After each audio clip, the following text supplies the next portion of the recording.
Right, and welcome to Transport Decision Session, Tuesday the 19th of July 2022. And as you can see, this is the attire for today, which is probably going to be the hottest day on record in the UK, which is quite apposite in terms of the issues we're discussing today. So in terms of first item, declarations of interests. I'm certainly very interested in all the active travel schemes that we have looking at today under item 4, but none of them, I believe, are prejudicial to me making decisions on them. So with that, I'll move on to item 2, which is the minutes of the meeting of June the 21st, which are page 1 to 10. I'm happy to approve those as a true record of the meeting, so I'll sign that. I'll sign that. And I would also thank you. I note that quite helpfully the minutes have got references to the times within the meeting, which I think might help people if they want to review the webcast and find particular items. So thank you for doing that. So item 3 is public speakers, and I have several public speakers today, and I think that in all referencing the active travel items. So I'll move to the first speaker on my list is Councillor Vassy, who is with us. If you'd like to come to the table and press the microphone when you're ready. And this is to talk about the Heslington to Weldrake cycle route. Sorry. Sorry. Okay. Thank you. So when you're ready, if you'd like to start and give us your 3 minutes worth, we'll take the views of speakers into account when we get to that item. So I'll have all the speakers at the beginning. Yes, sure. Just for ease of management. Okay. Thank you, Councillor de Bon.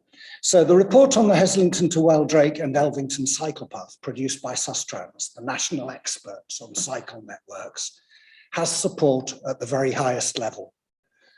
This administration has the goal of creating a citywide cycle network. To become a cycling city, like those you find in Germany and the Netherlands, our city cycle routes need to branch out and include the tens of thousands of York residents living in a dozen villages around York. But it isn't only local politicians that think this. It is also the Department of Transport. How do we know this?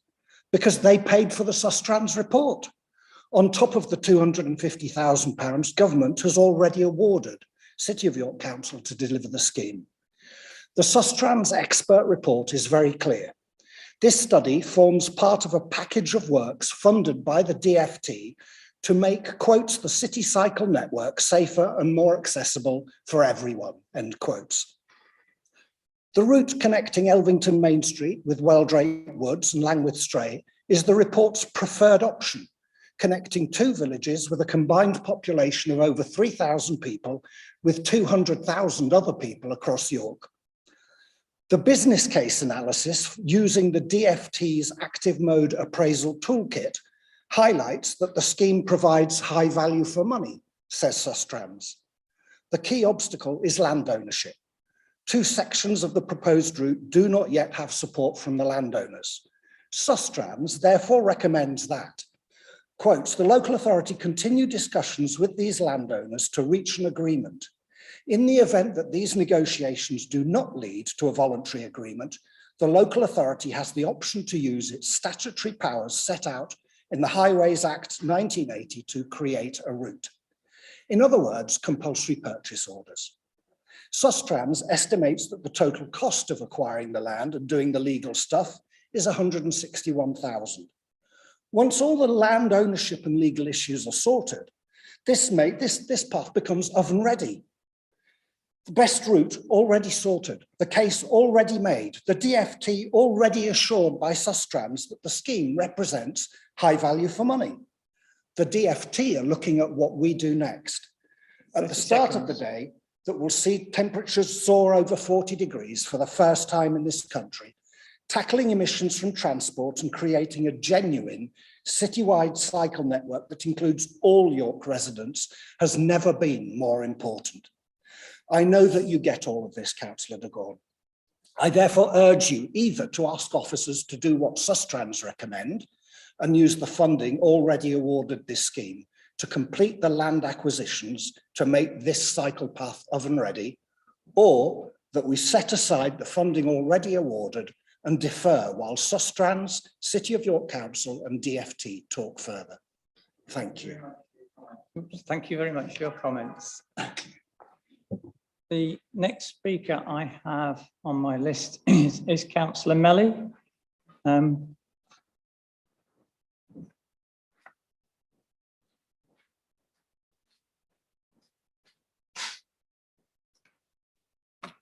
When you're ready.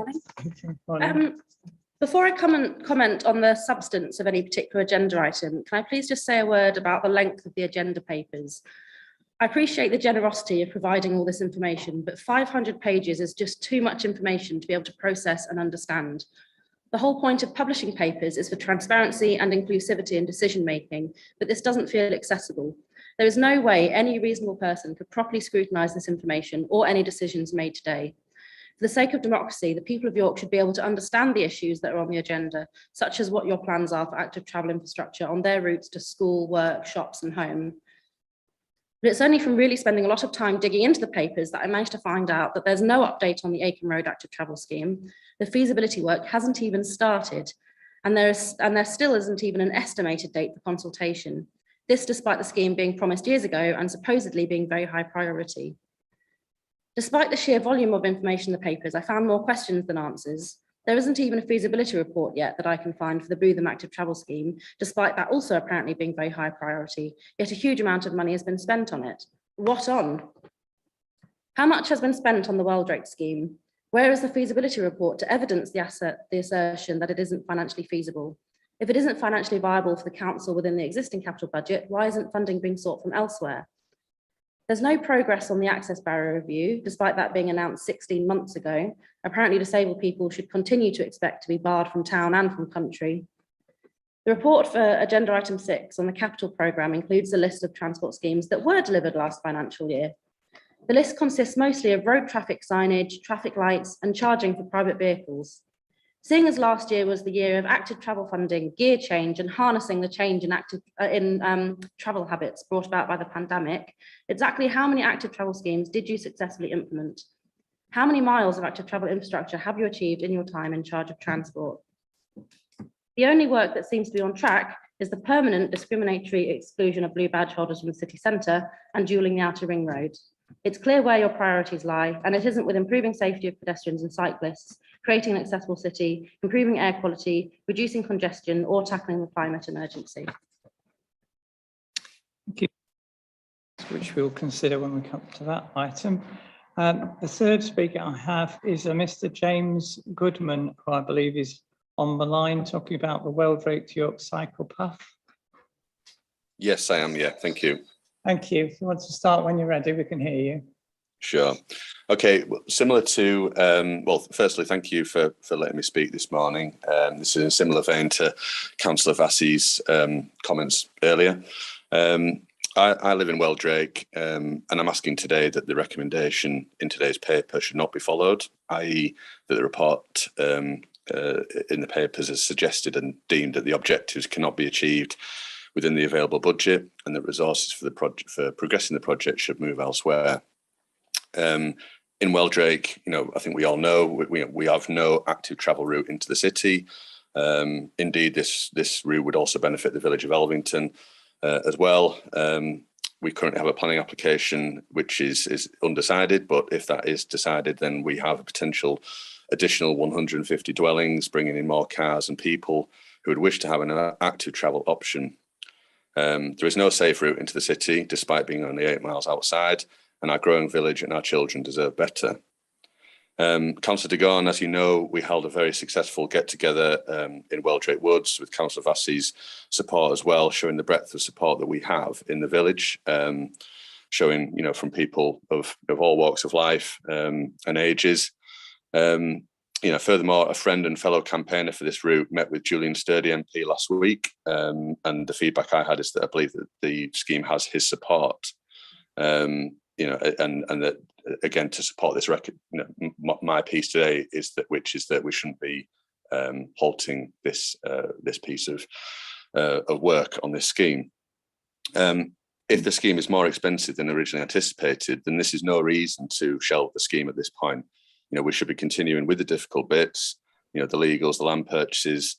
I still believe that, funding to actually deliver the scheme, once the difficult bits are done, could actually, I'd be confident that we could even establish a crowdfunding page within the village. People are so desperate to have another means into the city. Given York has been chosen as the new HQ of Active Travel England, we need to be setting an example. I don't believe that the feasibility of this scheme has truly been fulfilled to the point where we're ready to potentially shelve it. We largely have a route already, and it's just connecting between the woods and Langwith Stray.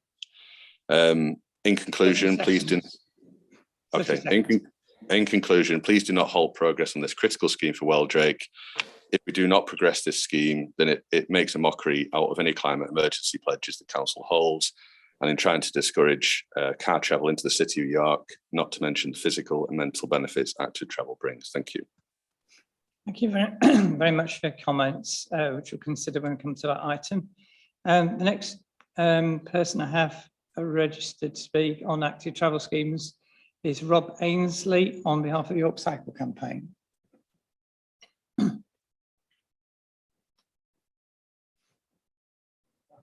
So the one second to the left should be green. Hot, isn't it? Your draft climate strategy says York needs a 71% reduction in transport emissions by 2030, achieved by a 25% decrease in miles driven and a 33% increase in active travel. Now, York Council has been awarded £1.2 million in total by the last 3 government active travel fund bids, but the record of delivering these schemes is terrible. No major cycle scheme has reached consultation stage, let alone completion, and the current officer report recommends abandoning 2 of the major active travel schemes. In the last round of active travel funding, York was awarded less than half of what it asked for. You're failing to impress the DfT. York's Transport and Highways officers can accurately cost up and progress major road building schemes such as dualling the outer ring road and expanding roundabouts, yet they massively underestimate the cost and engineering challenges of smaller active travel schemes, failing to deliver even the simplest. We're not happy that officers are recommending binning the A1237 bridge scheme, suggesting it could be incorporated in the outer ring road works at some distant date. This is an absolutely vital link in the walk cycle network, with the next closest river crossing many kilometres away, and the current provision is just too dangerous. Manor Secondary School draws pupils from north of the city, and many staff and pupils would have the option of walking or cycling if facilities were safer. Now, there's ample space for vehicle and lightly segregated cycle lanes. Reducing the speed limit would have a negligible impact on traffic flow, and emergency vehicles could have easy access. There are workable solutions. We can give you all the details. 1.1 metre cycle lanes, not ideal, not best practice, but doing nothing is not an option. We can't make excuses for doing nothing. We can give you the details. Please investigate them. Now, what Councillor Vassey said, Weldrake. Officers have also recommended binning the Weldrake route. Strangely, haven't completed or shared the feasibility report. We're supposed to just take your word for it. The Sustrans feasibility report for the neighbouring Heslington to Elvington scheme suggested that the scheme would have a cost-benefit ratio of 1 to 4. For every pound invested, it'd be £4 benefit to the public purse. The Weldrake route is very likely to be similar, yet officers are not recommending to apply for funding from the next round, due to be submitted imminently. As for the remainder of the progress report on active travel, we're not impressed. The very high priority Bootham scheme, 2 years later, we're still waiting for a feasibility report. The very high priority ACOM scheme, officers are struggling to find consultants willing to tender to design it, and so on. 30 seconds. Hot, isn't it? If only there was something we could do about it that didn't harm the economy. There is. Active travel schemes. York citizens and visitors will benefit greatly from them. You've got Active Travel England on the doorstep and more than willing to help. The funding's in the bank. What we need is the political will. We've got to do it now. Yeah, it's hot. You think it's hot now? It's only going to get hotter. Thank you for your comments. The next speaker I have is Roger Pierce on active travel items. Thank you, Chair. I speak on behalf of Walk York. Could I just begin by making a comment on Rachel Melly's address? I think she's absolutely right. In political science, we try to draw a distinction between the great mass of data, information and evidence. And there seems to me, certainly in this council, certainly in the planning sector, to be too much data and not enough evidence. The other thing we distinguish is between the facts and the truth, and they're not necessarily the same thing. What we should be concerned with is actually the truth. Anyway, back to your agenda. The first point I want to make is just a regret that there are actually not more walking schemes in the active travel programme. It seems to me that we have LC-IP rather than LC-WIP. But at the same time, Walk York takes the view that there are no silver bullets. We don't support a new bridge over the Ouse. What we do support is more investment in putting right the backlog of repairs to the existing footways in the council. This is the greatest concern, not new bits of network. Third point I want to make in relation to that is actually the improvement schemes that have been done in the city centre, thinking of Collier Gate and Church Street, beautifully executed schemes. They look wonderful. They're nice to walk on. But for reasons, they are known, for reasons the actual curb has been doubled in height, which is particularly inconvenient to people on foot who are disabled or wheelchair users. Now, when I asked why this had happened, I was told, well, it was because My Site York had been consulted and had asked for higher curbs to provide a guideline. I'm involved with My Site York, and they said no, they weren't involved. And if they had been consulted, they certainly wouldn't have seen this. And it begs questions about what are curbs actually for, particularly in city centres, where there are so little motor vehicles to be retained. Which is my last point.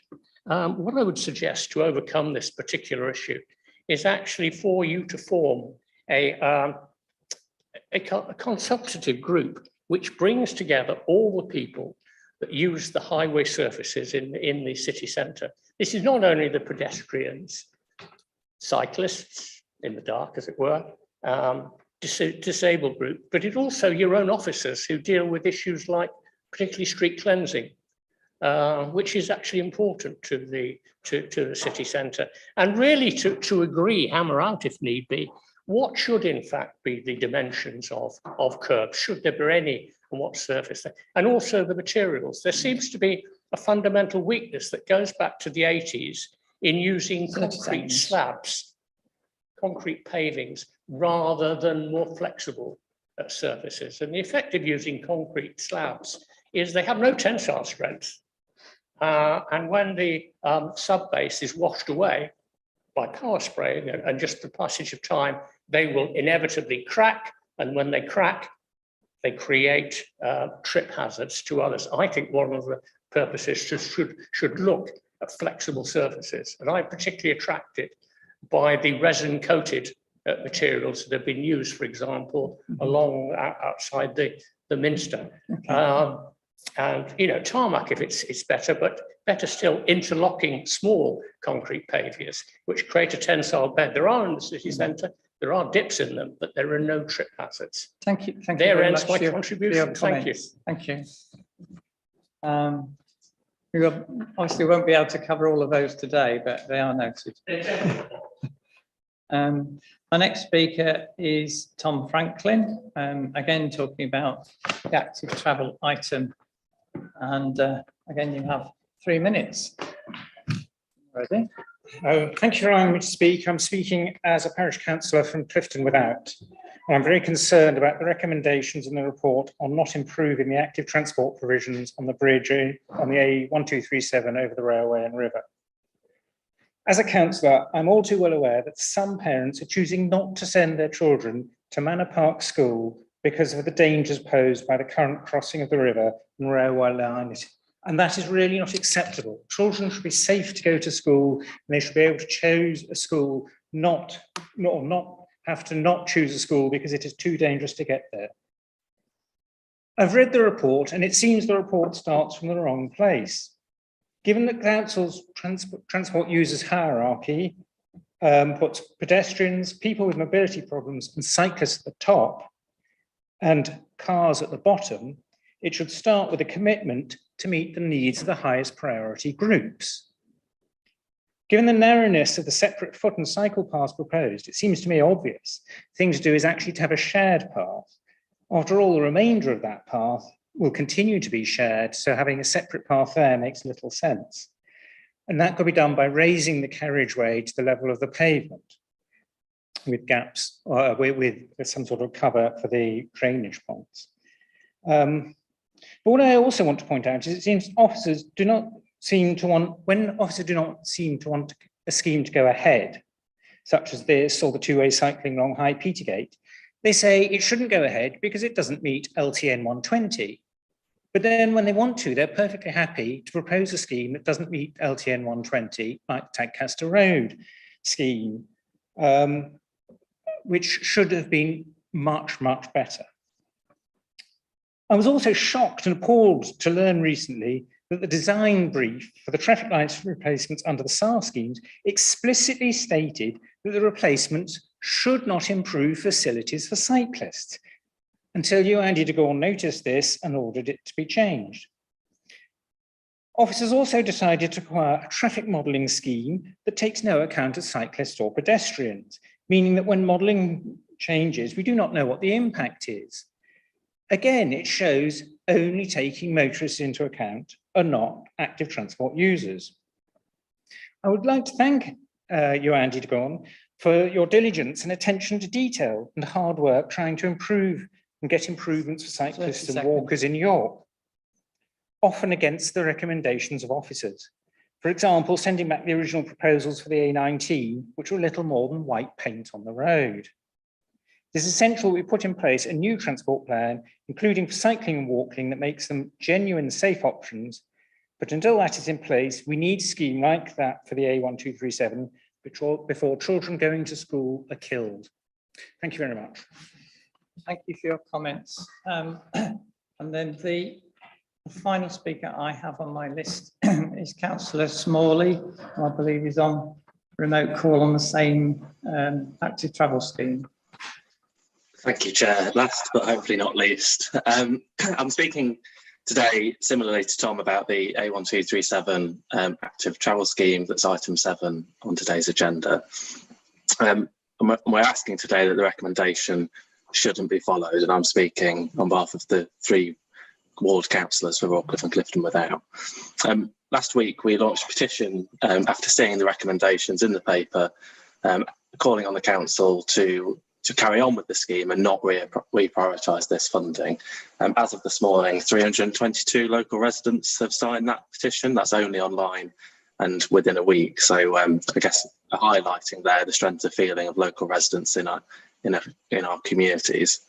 We've already heard today how well used that route is between Rawcliffe, Clifton Moor and Poppleton. But I think what it helps to consider is the improvements that were made the opposite way. So if you go clockwise between Rawcliffe and Haxby Road, you can see how well used that scheme there is and how successful it was in encouraging a switch to active travel. For instance, if I cycle to Haxby, it's a very good route and perfectly safe to use that route. In comparison, the route between Rawcliffe and Poppleton is very, very difficult, although it is well used. It's well used for leisure, so plenty of people in Rawcliffe might take a walk up to the Wetherby Whaler for supper. Commuting for work at the many industrial sites there are over that side, and as we've heard today, children going to Manor School. I know of a teacher at Manor School who's a resident of Clifton Without who does cycle, but finds this difficult at the best of times and extremely difficult during winter months when the narrow pavement is slippery and there's no lighting across the bridge. That's the main bridge over the Ouse. In fact, both bridges, including the East Coast Main Line Bridge. I understand officers are considering utilising safety funding to improve this route. However, I have concerns that given this funding is often predicated on accident statistics, this will in fact just be a dead end. As such, I look forward to hearing about the discussion on this paper, but short of a magic bullet, I'd urge you to defer or alter the proposal for item 7. Utilising the active travel funding set aside now is the only real way residents of Royal Clifton Without, Popperton and neighbouring communities are going to see any improvements to this route within years. Thank you, Chair. Thank you very much for your comments, which I'll consider when we come to that item. So that concludes the public speakers. So the next item I have is item 4 on the active travel programme. Well, this is quite a complex structured document with a lot of annexes. So we'll take a bit of time to work through it. And as you've heard, I need to consider representations that have been made from a number of people.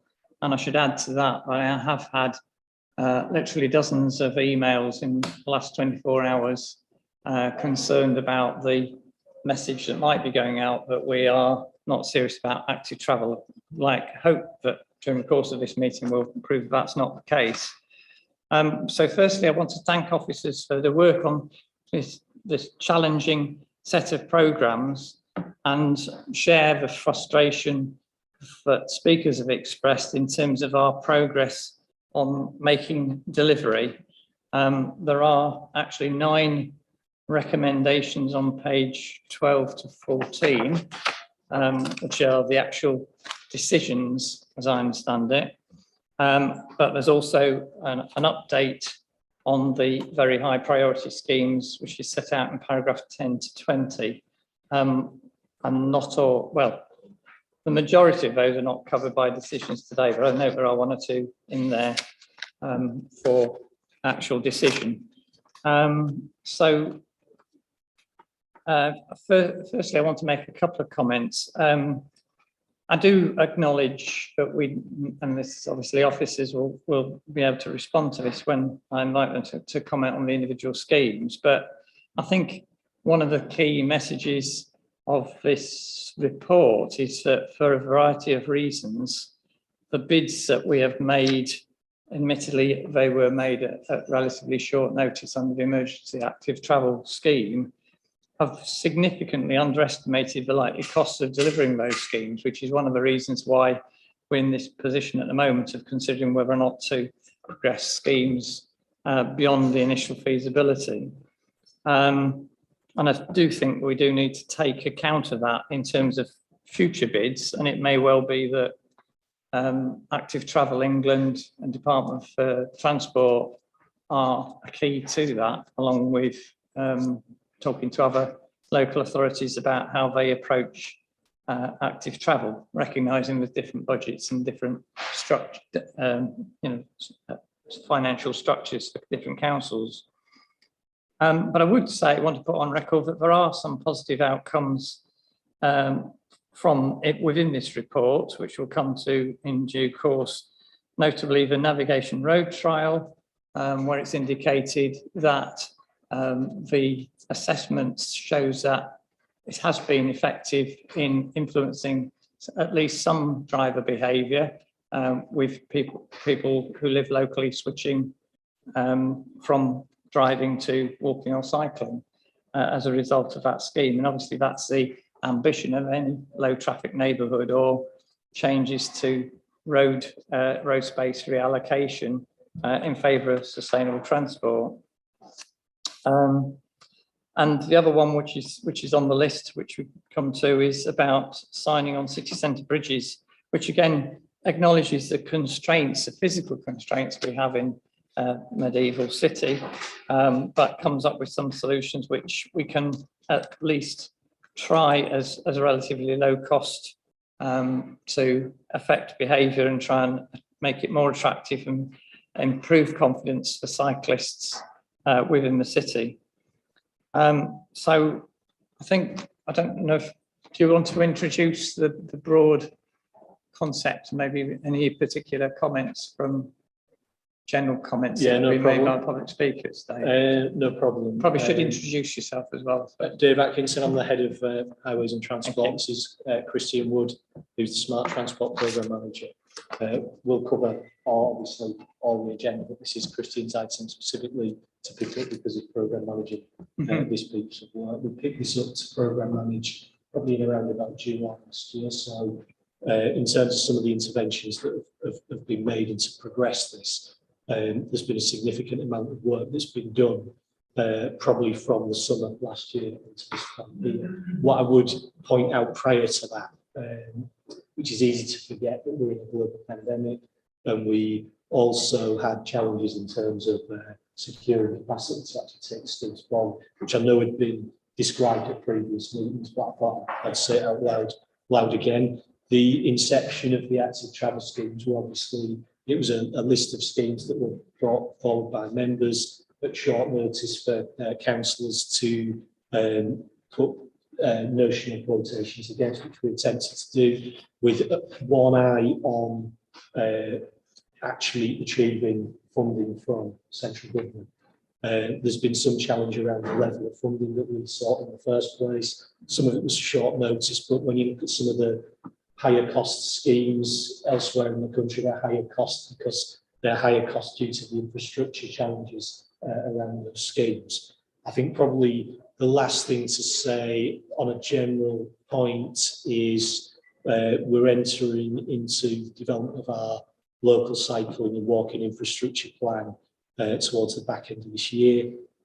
So there are several comments about strategy and tying that together.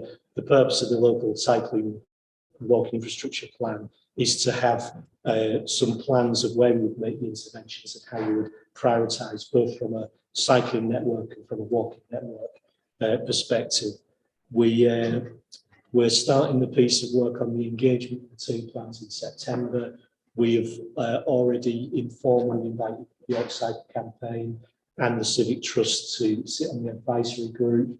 And I think to pick up the point of one of the speakers, I think it would be useful, I think probably in the next few weeks, to engage with groups like Walk York to see how best we could use their input into those advisory groups and into the pieces of work. Yes, so I pick up on that. I would very much welcome, as you said, we have now planned out the LC WIP, which is the Local Cycling and Walking Infrastructure Plan, how we intend to approach having a formally adopted plan. We've already got a piece of work which was done by a member of staff during COVID, published in July 2020 from memory, which was the first stage, the scoping stage, to identify what sorts of measures might be appropriate, and so setting the ball rolling. But we now are commissioning a piece of work to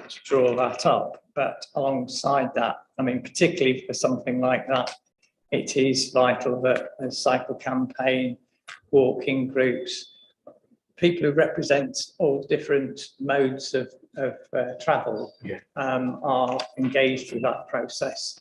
So, you know, even though it might include people like taxi drivers, bosses, they all have an interaction with people who then walk once they get to their destination. So, you know, I think something like that would be really useful, not least to have more of an ongoing dialogue with the sorts of issues we're discussing today. So we can have that transparency about the progress that we're making and the priorities we're choosing to make. And then just a final point before I pass on to Christian is just in terms of process, we brought a number of briefs to you in February. So just for a point of clarity, we've been working to the agreed briefs. So any variations around that, obviously happy to discuss and to amend. What our preference would be, we do it in a recorded And I think session to avoid.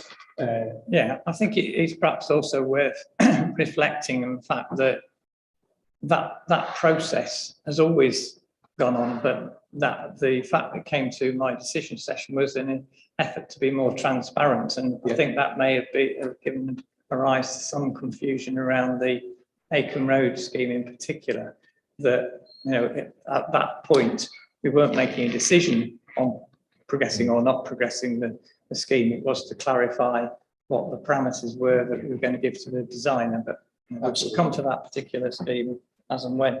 I think it might be helpful if conscious this is going to take quite a while, but just to run through before we get onto the schemes where there's decisions to be made. You have listed on page 14 a brief update on the very high priority schemes, and as you say, that very high priority was the outcome of that conversation we had in February of this year to identify, spreading across 3 different teams, what would be their first ambition to deliver in terms of the schemes that we had on the list.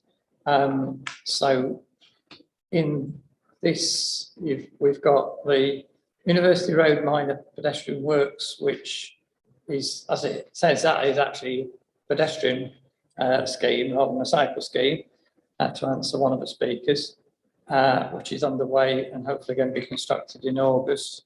The second one is the A19 scheme, which I know you said you were expecting, the report it said you're expecting the outcome of some work in last week.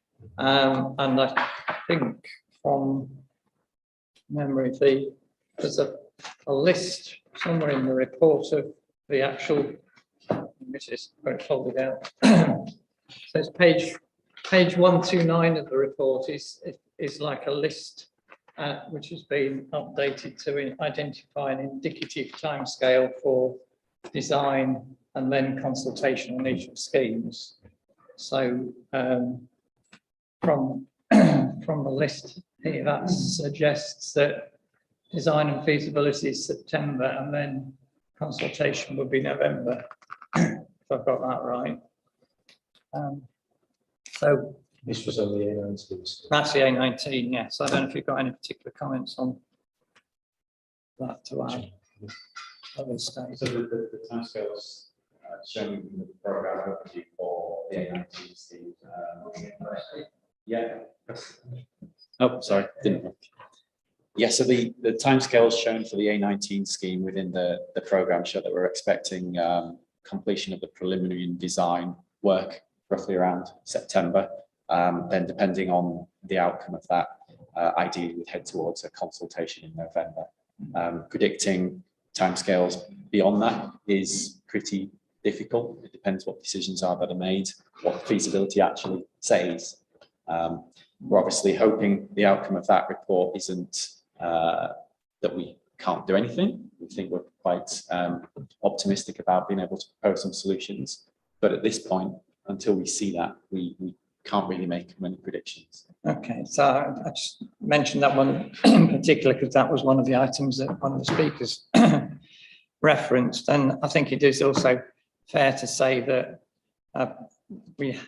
it's not as though no work had been done on it previously. There was a previous design which has been reviewed by the designers that started this year looking at that too. Yeah. In particular, I think to identify as far as possible how close we can get to LTM 120 or an appropriate quality of scheme to attract the use that we expect on that corridor.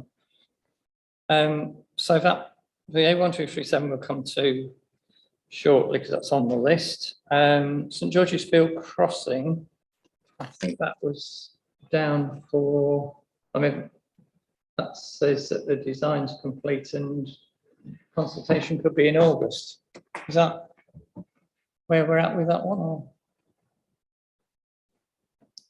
St George's Field. Yeah, I mean, this is a pedestrian and cycle crossing, which would be linked to the new cycle bridge over the Foss into the Castle Park, the Castle Gateway project, That's right. Isn't it? Yeah, we've completed the feasibility work. We're reviewing the outcome of that now, and ideally heading towards a consultation. Okay, and obviously the consultation is with the wider public, but particularly with ward councillors, because I'm aware, obviously, they will be aware of particular issues in their wards that they want to have some input before it goes to the wider public. So then we've got city centre bridges, which is going on the list, and People Street, Osborne Road, Hospital Fields Road cycle scheme. I'm aware that you know, I have had a briefing on that yesterday, so it's obviously quite early days for that, but we have agreed a way forward with that in terms of following that scheme through. That wasn't an active travel fund scheme. That was one of the ones from memory from the 2019 budget of the new administration. Am I right in saying that? Yeah. So I mean that is a key. With my hat as a ward councillor now, I think that is a key link in the cycle network that a lot of people use, because it links to the university route from University to Millennium Bridge. So there's a lot of potential benefits there, as well as the new developments at the Ordnance Lane site, which will come forward in the next year or so. Fishgate Gyratory, I don't know if we have any sort of timescale for report on that.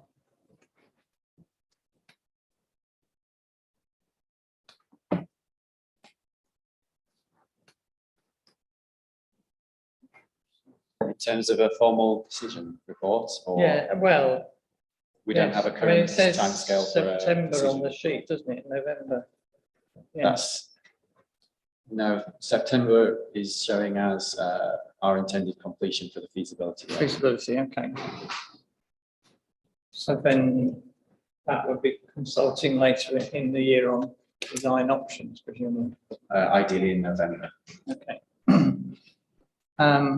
Welbeck scheme will come to, and then Acomb Roads scheme. I note your comments say that we are seeking design consultants to work on that, and you're sort of in the process of identifying companies that would work that scheme up. Is that correct? That's right. We're in the middle of a procurement process to obtain the resource to undertake that work. Okay. And just for sake of completeness, that's on the list. Is it November? Where we're hoping to. Well, we, as I say, First January, sorry. Down here for the design would be, obviously it depends on the timescale of how quickly you can appoint, but. And indeed how long the tenderers would suggest it would take them to do that piece of work. So yeah, I would suggest January is again a very rough estimate. Okay. So that completes the updates that we're not making decisions on, if you like. So then I think we then move on to the recommendations. Which are listed. Page 12. So, I mean, I think obviously there's quite a lot that do overlap to a certain extent in terms of decisions, but I don't know if it helps if we just work through the list of the recommendations. If I can just summarise. Okay. So as you can see, we've started to get through a lot of feasibility work on this programme now. We're really starting to see the outcome of the past several months of work. The report, it covers many different issues. We have some decisions here to progress schemes, decisions relating to schemes that have already been installed, such as Navigation Road. And then the other half of the report, if you will, relates to perhaps the more the other issues that you've heard from the speakers about. And I think you summarised it quite well in saying that the underlying issue for some of these is the budget. When we bid for this work, at the start of this process, the Active Travel Fund was called the Emergency Active Travel Fund. This money came out from the government at very short notice, and ideally, when we bid for work as a council, when we bid for money as a council, we have schemes shelf ready that we know we can deliver, and we just need the government to give us that money so we can install them. Because of the situation I've just described, that was unfortunately not possible. So for these schemes, we are coming to a conclusion now that is telling us some pretty difficult news with regards to the funding implications. So if you would like, yeah, if we can go through the recommendations.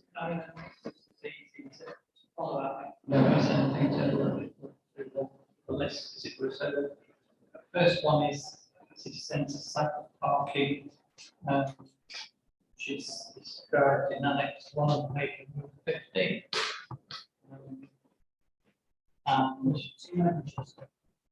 Sorry, page 115, Annex. This is on this city centre cycle parking, Annex 1. And if I remember rightly, this is relating to a scheme which we have drawn up, was in the latest round of active travel fund bids. So it's setting out the parameters in the scoping document as to what we're aiming to achieve.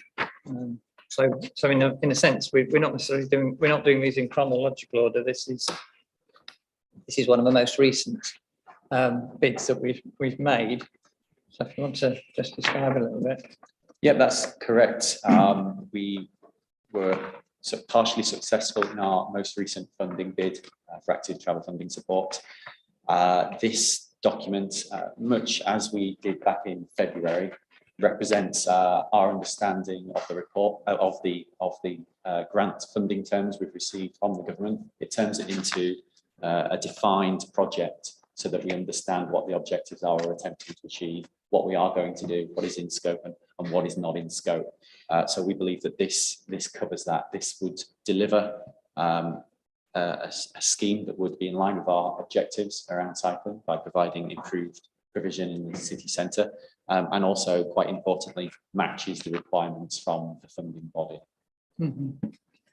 And there's some reference in here, I don't know if Dave might want to come in on, there's a reference to a cycle hub facility, and I'm aware there's been some conversations recently around the suggestion here of cycle lockers and how useful that is. I don't know, it relates to the last mile freight. And yeah, it does. It's probably worth clarifying that there are two projects that are running in parallel here. There's the one that is outlined in the report, which is the city centre cycle parking improvements, which the mandate really was to provision more cycle parking points and make them more secure. I think through the discussions we've had with groups around, including the cycle campaign, around how we would optimise that offer, there's been representations about creating cycle hubs. Mm-hmm. I think we're not. It may be that we achieve the cycle hub things through the DEFRA air quality project if it's feasible through that, rather than through this piece of work. But we'll do further work on this to determine whether it's feasible through that. But it's you got yeah. Am I on? Hello. Yes.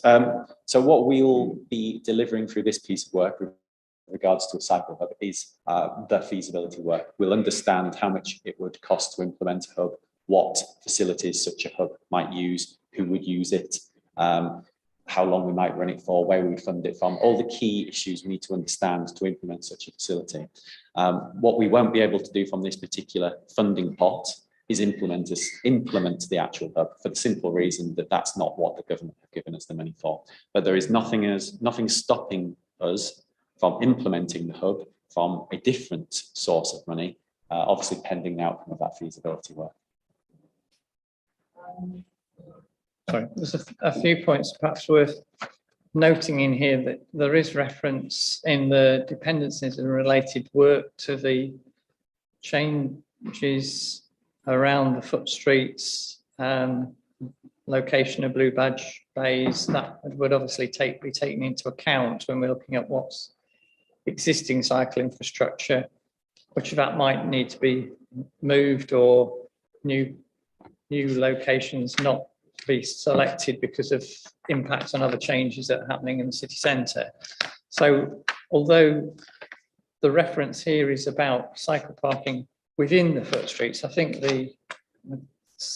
it's correct to say the intention is to try and ensure that there is accessible parking at the point where, as much as possible, at the point where the edge of the foot street, so that people can leave their bikes and then walk the last part of the distance during the relevant hours when the foot streets are in operation. So the other question I had was around cycle lockers, which is acknowledged as being an issue, particularly given the increase in e-bikes, not the higher ones, but people have got their own private e-bikes or high quality touring bikes that they want to leave somewhere secure. But I think there have been some concerns about how we would actually, I'm sure that's part of the work, about how we can accommodate that within the landscape we have within the city centre, quite constrained locations on a public highway.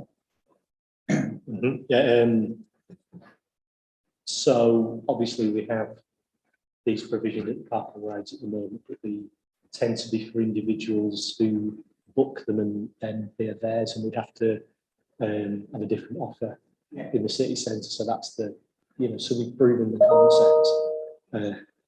We've proven the concepts out in the parking rides, but I think it's a different challenge. But it is acknowledged that through engagement with cycling groups and through the cycle careers, that there is a need. I think that will extend to the cycle hub. I think obviously there is some potential overlap. I mean, we going back in the midst of time about 15 years ago, we had a cycle hub, which was sort of based around that concept of providing secure parking, but also servicing and support for cyclists. And a lot of cities do have something like that close to the station. So, and again, longer term, that might be something with York Central that we'll be looking at developing. But in the shorter term, catering for the needs of people with expensive bikes and providing some means of them keeping it secure, if they use the e-bike or bike with touring gear and stuff like that on it, that would be ideal from this. And I have been sent, thinking about, if it's whether it's app based or if you want a more low tech solution. I think some railway stations have lockers with just a secure hook that you can put your lock through, so you control the locking, but it is secure whilst your bike's in there.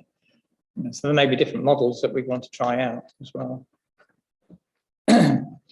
So I think beyond, other than those particular points, I'm happy to approve this design, with noting the points about reflecting being aware of any changes that take place as a result of changes to foot street hours, the blue badge parking and so on, provision, seating and lighting and all the other types of things that we're maybe looking at needs to be taken into account. Because one of the key things for cycle parking is somewhere which is overlooked, either covered by CCTV or well lit. Things like that are important factors to take into account, as well as the disability aspects of making sure we're not creating new trip hazards or obstacles. So to clarify, 9.1 approved, to the points about taking into consideration other work in the city centre. So then the next two I've got are People Streets at Clifton Green Primary School and People Streets at Badger Hill. I know they're both locations. I actually attended both of those. I think it was about a year ago when Sustrans did some work on a sort of as part of their engagement with the schools about travel to school and promoting walking and cycling. So those two were chosen on the basis that they've already shown a keenness to address the issue and try and promote walking and cycling to school. They've worked with Sustrans over that period of time. So we're looking at measures that would actually dovetail with making walking and cycling more attractive and removing the dangers of dropping off immediately outside school gates, that type of thing. So that if you want to add anything to that, so that's So recommendation 2 and 3, similar to recommendation 1, relate to some grant funding award we've recently received to undertake 2 additional People Street schemes, one at Clifton Green Primary School and the other at Badger Hill Primary School. The Annex 2 and Annex 3 are, as I've just described, a summary of what we're proposing to undertake for those 2 schemes. And yeah, that's a basic summary of those 2 recommendations. I mean, I suppose I don't have a problem with these being selected for work. I suppose the key question is, given the report, which we haven't got to yet, in terms of Osman Avenue, do we have any estimates of, I mean, I know that will be part of the work, but I have some concerns about raising more expectations if we don't have the funds to deliver the design that we then come up with. Yeah, that's a fair point that I think we've reflected in the report. And the issue, as you mentioned, is the fact that this very report says that we don't have sufficient funds to deliver the Ostman Road People Street scheme. There's just completed feasibility work. However, we're also saying in this report that we want to start up 2 new People Street schemes with about the same level of funding as we have for the same one. The reason we're in that position is quite simply because we completed the feasibility work for Ostman Road after having been successful in the bid for these 2 new schemes. So we simply didn't have that information. In terms of addressing that issue, what we're suggesting is we take the same route as we have done for Ostman Road. We complete that work, we understand the full costs, and we make a decision at that point, much in the same way as we'll be making a decision about Ostman Road today. Okay. I am aware that, you know, it may seem somewhat random as to why these particular 2 schools were chosen. I think that Dave may know more, I'm not clear, but I think that was because it arose out of funding we had through the iTravel team in terms of actual work with schools and promoting sustainable travel. As far as I'm aware, that invitation was open to any school to take part. So, you know, whilst it might seem quite random to select schools, it was clearly schools that had an identified issue and were prepared to try and tackle that in conjunction with the City of York Council active travel team and Sustrans, as it happened at the time. And there'll obviously be the benefit of learning from the previous schemes to future schemes with other schools. So just the list is what it is at the moment. But we've already learned quite a lot from the Ostman Road scheme on to apply with these 2 new schemes. Okay. Yes. So I think on that basis, I'm happy for these 2 projects to move forward. Obviously, we have that funding available for the work, not for any other work at the moment. I would only caveat the approval by saying that, following on when we look at Ostman Avenue, that's something that we do need to reflect in terms of the designers of these will need to reflect on what's happened at Ostman Avenue and if there are any particular points they want to make or considerations within the scope that they've got. I mean, potentially, if the scope that we're giving is too ambitious, then presumably they would come back to us and say the sort of trajectory of what we might design is not going to be in the ballpark figure and take it from there. I'm confident we'll be able to come up with a feasible solution for these two schemes, such as we have for Austin Road. I think the key deciding factor again will probably be the cost estimates, but I think there is a solution. Okay. Just one other question in relation, because as I said, I did go and observe last year, the trials that they had outside these. And I note in the Osman Avenue, it said that there's a problem with the interventions that Sustrans used because of the nature of the roadway. I think from memory, Badger Hill has exactly the same sort of concrete roadway outside. So, you know, it does beg the question really of whether there are going to be interventions that can be built on from that experience. Yep, so I think what you're highlighting there is one of the key issues with the Osman Road scheme is that the carriageway is block concrete, which prevents certain types of interventions.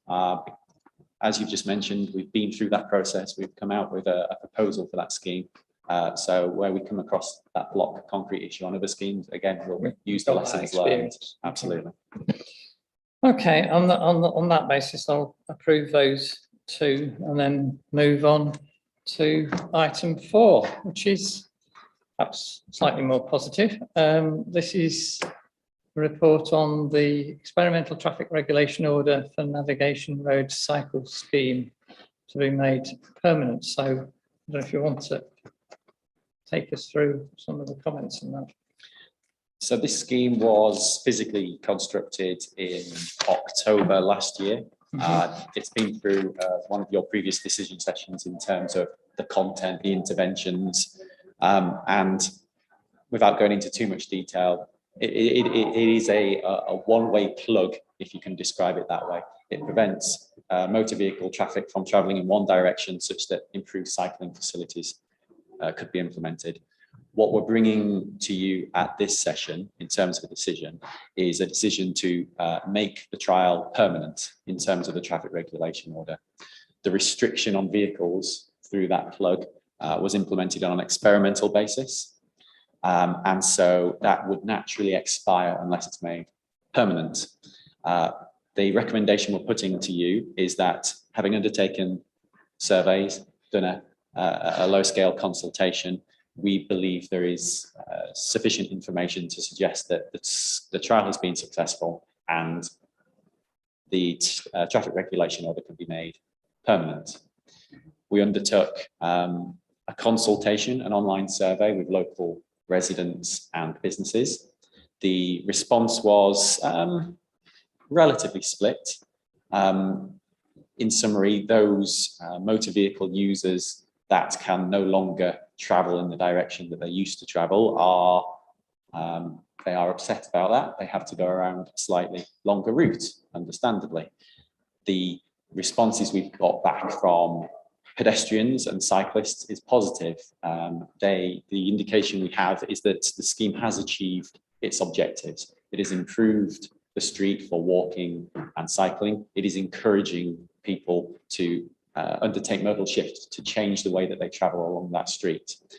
So it's not a unanimous vote of approval from the consultation, but it absolutely does achieve the objectives that we set out to achieve. And then just finally, in terms of the impact on the wider highway, we've undertaken some survey work, and the results don't show any large-scale issues elsewhere on the network caused by this scheme, which isn't too surprising. It's not, it's not a major route. There is absolutely traffic redistribution. People that did drive through there before will be inconvenienced if they have to drive an alternative route. However, the survey results don't show a significant impact on the wider network. And I think it's worth really stressing that the motivation behind this scheme was partly to benefit residents who over many years have expressed concerns about speeding traffic that was taking that shortcut route on a downhill stretch. And also as perhaps the more difficult or the most difficult part of the north-south cycle route, which as yet we haven't implemented in terms of one of the active travel schemes. So the measure which is in place at the moment is only part of, but a key part of making that route more attractive for walking and cycling on the route north-south across the city centre, which avoids the foot street, so brings you out at Duncan Place by the Minster, but is open throughout all hours for cyclists to use, rather than the foot streets where their movement's restricted during those hours. Yes, that's right. This scheme was originally part of the city centre north-south cycle route. We simply broke it out because there was an opportunity to deliver it sooner. So we did that. Yeah. I mean, certainly reflected my priorities at the time to try and deliver this as quickly as possible, to have that impact on, and be able to give that period of time to assess it. As you said, there has been in place for 6 months. There has been, as you said in the report, a month of consultation with 150 responses to an online questionnaire.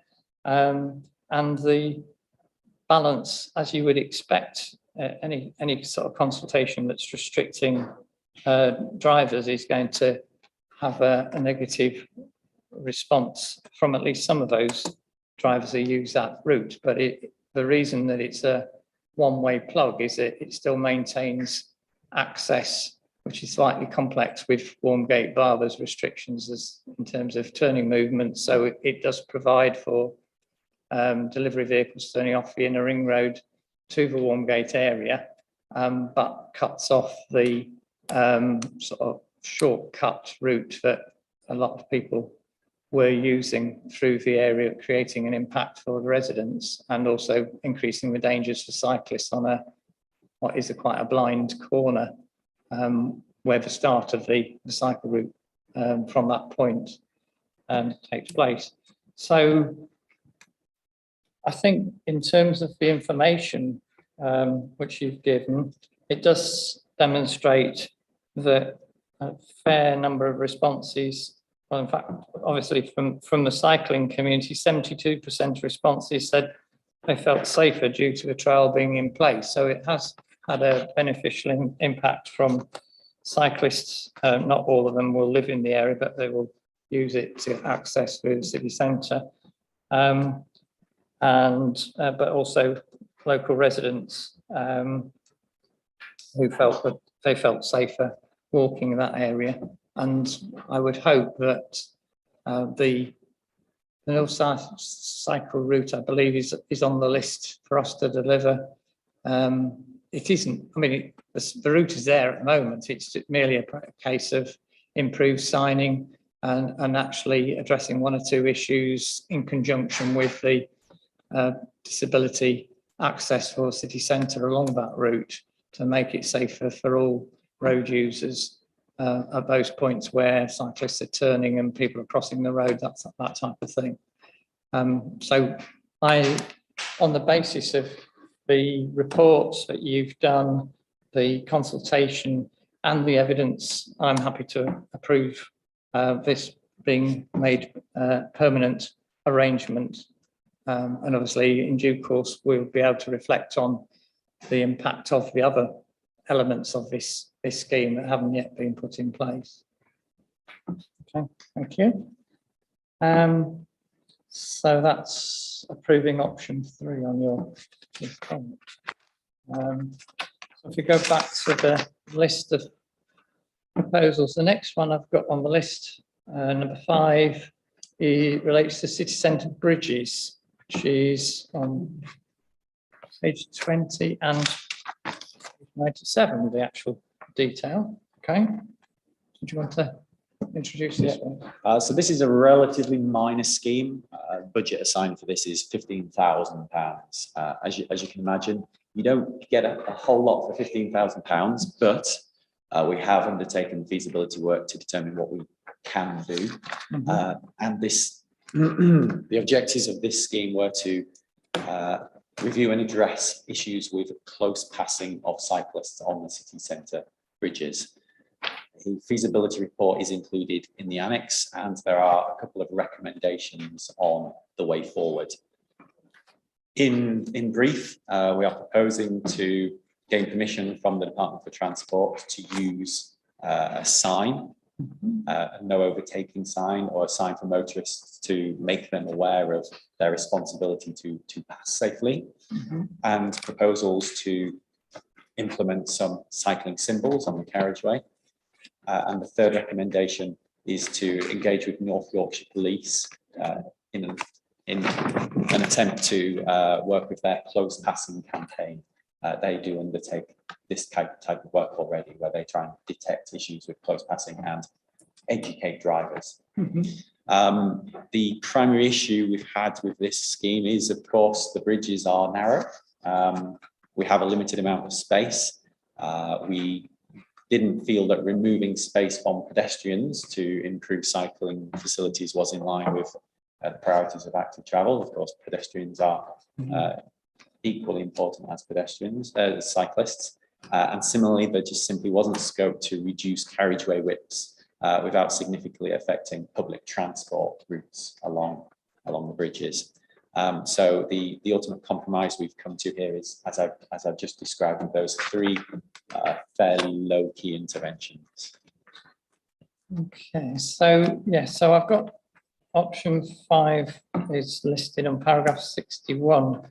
I'm pleased to hear that North Yorkshire Police are actually interested in doing close pass activity. I'm not aware of them having done that much lately, but other authorities around the country, police services, have found that to be quite constructive as a way of educating drivers. Of course, this does now also relate to the revision of the highway code this January, which is much more explicit about safe passing distances for cyclists and giving way to cyclists or pedestrians when turning into side roads. So, this is, the proposals here are in accordance with that. I note also in the report that the reduction of the speed limit was considered, but it was felt that that should be part of a wider review in terms of 20 miles an hour across the city centre. And I'm sure that when we get to have conversations with the various stakeholders about RLC width, that may well be one of the issues that is raised about the 20 miles an hour being more widely applicable in pedestrian priority areas and locations. But the sign which I'm pleased to see is being suggested is on paragraph 73, which is the one indicating to give cyclists space. I have seen these in other countries. I believe in some of the Scottish main roads, they use this to raise awareness where there isn't the width available to provide segregated cycle lanes. So it is something that drivers should be familiar with, but it would certainly help to get the message over, I feel, to drivers about giving space. The difficulty I think we have on the bridges is the fact that certainly on Skeldergate Bridge, there are probably rather worn out substandard cycle lanes, which do serve a purpose if there's queuing traffic from the benefit of cyclists, but equally they create potential hazards of pedestrians deciding they want to hop out when the traffic lights are on red without checking behind, things like that. So, there is a potential issue. If you were to put signs up saying no overtaking, then what ideally, the message should be no overtaking in the face of oncoming traffic, because you need to give cyclists that space.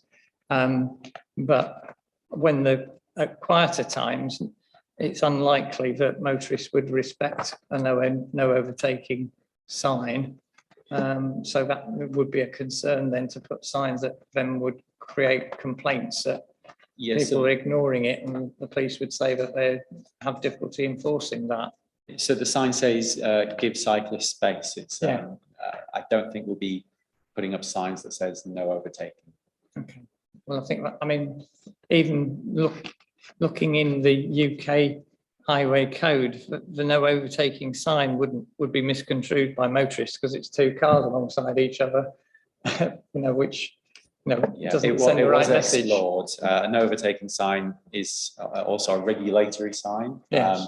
And enforcement wise, I think we would have difficulty getting the police to enforce. Well, again, we'd have to probably put in double white lines down the middle of the road and cameras or something, but all that adds to the expense and effort, doesn't it? The designers considered the use of double white lines. They prohibit drivers from entering the carriageway by opposing traffic.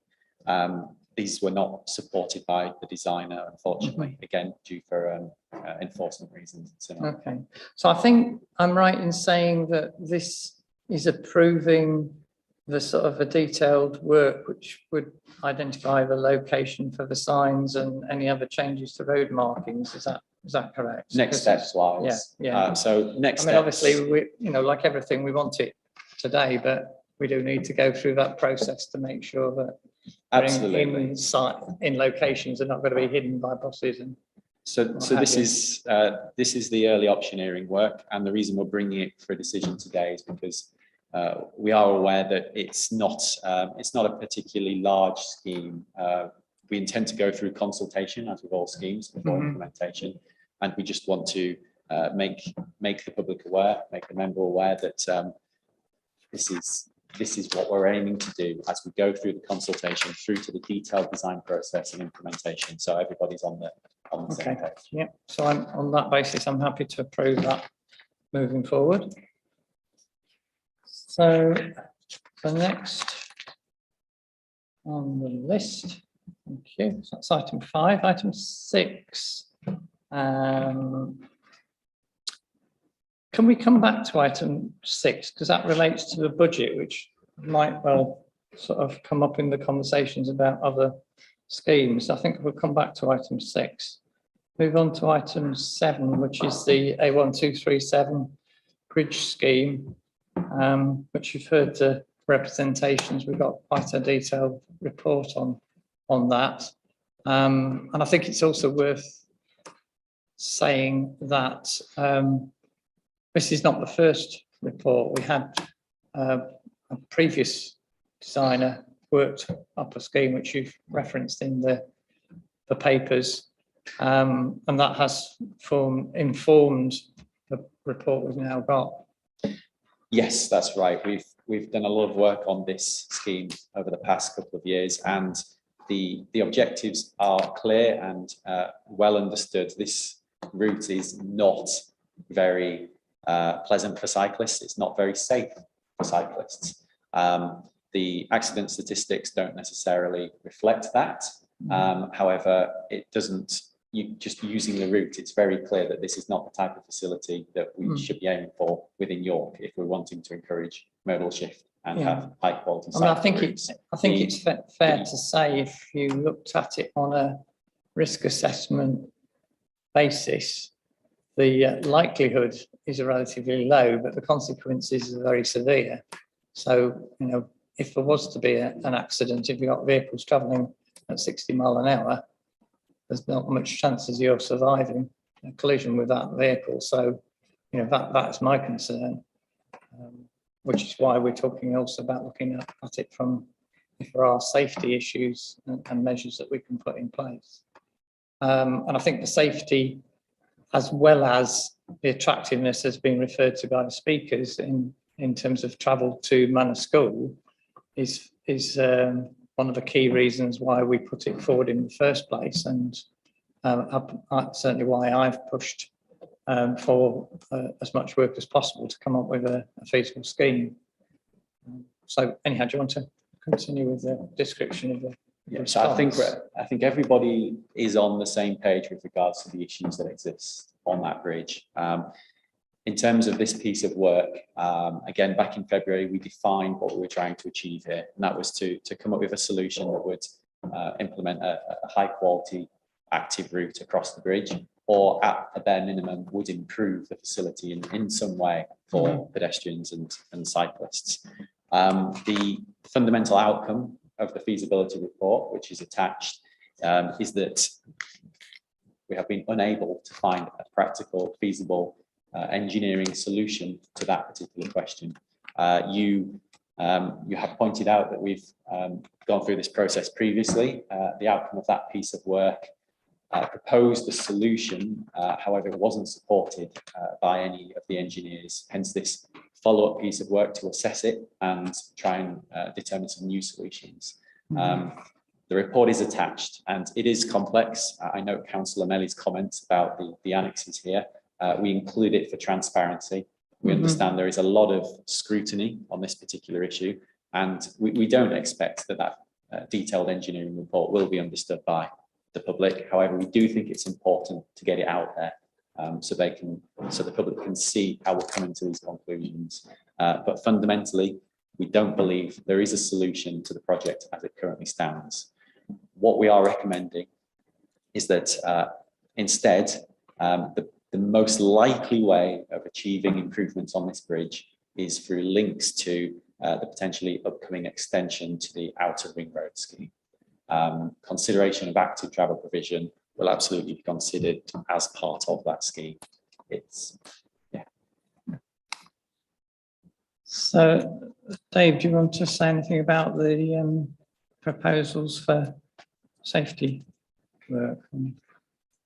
We could fund a safety scheme review through the Transport Capital Programme, but acknowledging some of the issues that were raised by Councillor Smalley and by Christian, that the evidence base in terms of accident records won't necessarily put us in a direction where it will give us a desired outcome, but we're happy to proceed and do that in open instruction. Just to respond to one or two of the comments, there's no lighting on the bridge as I understand it, but given the comments about the feasibility we've already looked at, I'm not sure how feasible attaching lighting would be. So that's one option that could be explored further. The other was just the general maintenance of that highway. I mean, the sort of conditions of carriageway alongside a 60-mile-an-hour road quite often is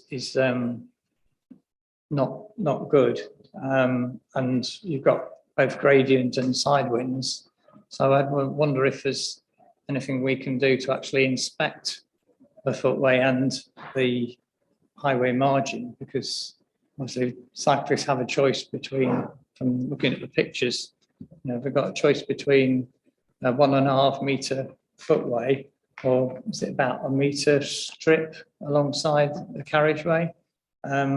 Which obviously, again, the points that have been made by the speakers, if we were able to combine those two, would be more attractive for both shared use for cyclists and pedestrians. But obviously the report we have here indicates that that is not something that can be delivered. I personally do think that some form of decking which allowed water flow underneath it, we're talking about weight bearing of cycles by and large, other than maybe when incidents happen, but something like that I'm sure could be something that we could have delivered. But obviously I have to accept the report that you've got here from the consultants who are saying that there isn't a step forward.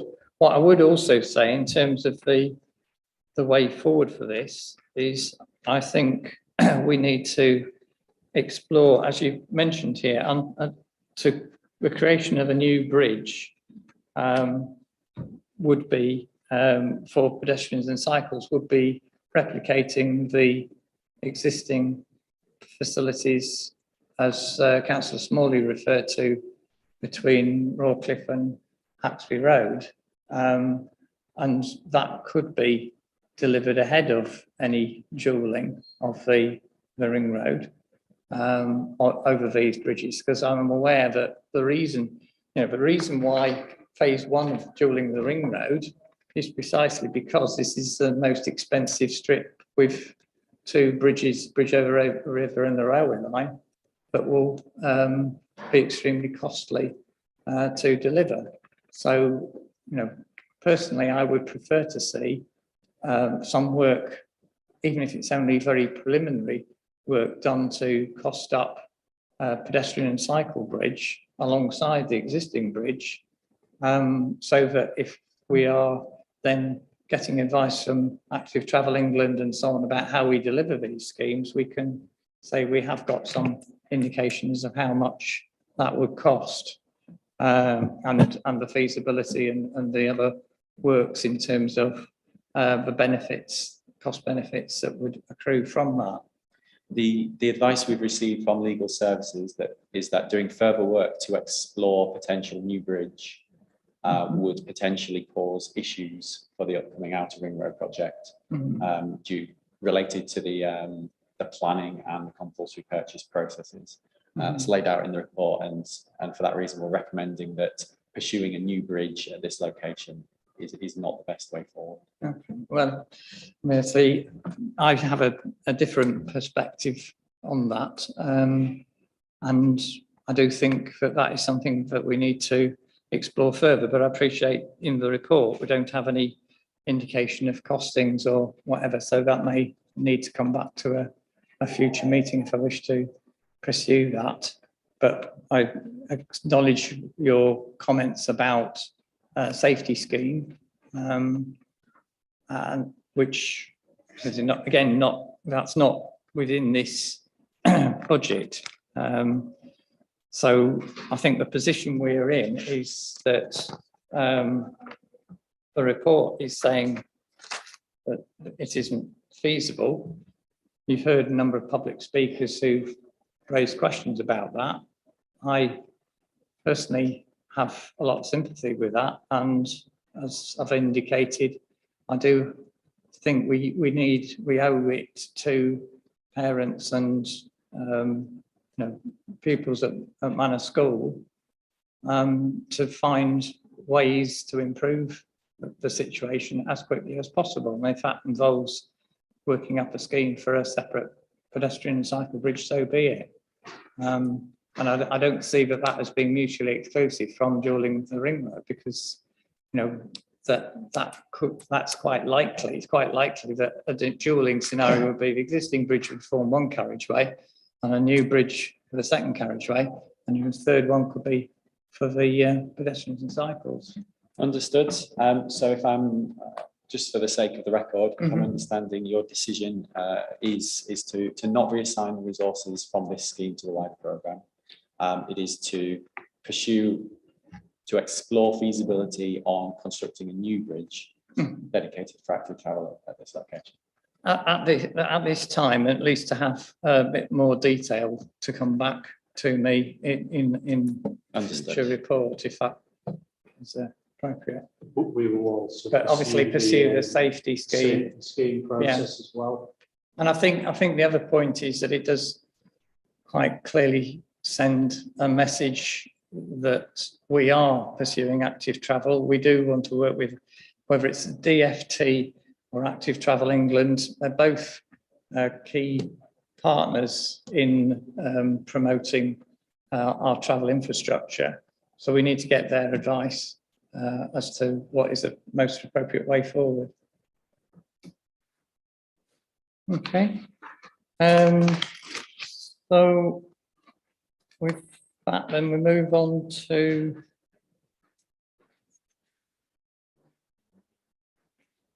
do it. So that's that one. So the next one is the Weldrake to Heslington scheme, which, as you've heard, we've had representations from residents and some contributions from stakeholders as well. If you want to pick up on this one. So the fundamental recommendation for this scheme is that we don't believe we currently have sufficient resources within the programme to deliver, and we're recommending that these resources are reassigned to the wider programme because we believe that the programme as a whole doesn't have sufficient funding within it. Reassigning funding would increase the probability of delivery of the other schemes. So not the same as A1237, where we were saying it's a practical engineering issue. This is purely about the available funding. The feasibility report attached to this report relates to a similar scheme to Weldrake to Heslington. This is important to realise. The feasibility report assesses the route between Heslington and Elvington. We have included that because that route also covers part of this route, Heslington to Weldrake. So it allows us to learn some very important things that we believe can make. So just to clarify some of the comments from the speakers, they were saying that we've not shared the feasibility work on the Weldrake to Heslington scheme. Is that because we were waiting for the Sustrans scheme to actually look at that rather than duplicating the work? Is that the Weldrake to Heslington feasibility work has not been completed? right? So we can't present that, obviously. Okay. We're presenting this But because that is on the way, but in parallel with this, is it? no, that's currently under procurement. Oh, I It's see. in the same batch of procurement as Right. the Acomb Road scheme. But what we're saying is that this work gives us enough information to come to a certain decision. Okay. We believe that that feasibility work that Sustrans have done between Heslington and Elvington gives us an indication that this route would cost in the order of magnitude of approximately £2 million. Right. Now, further feasibility work could be undertaken.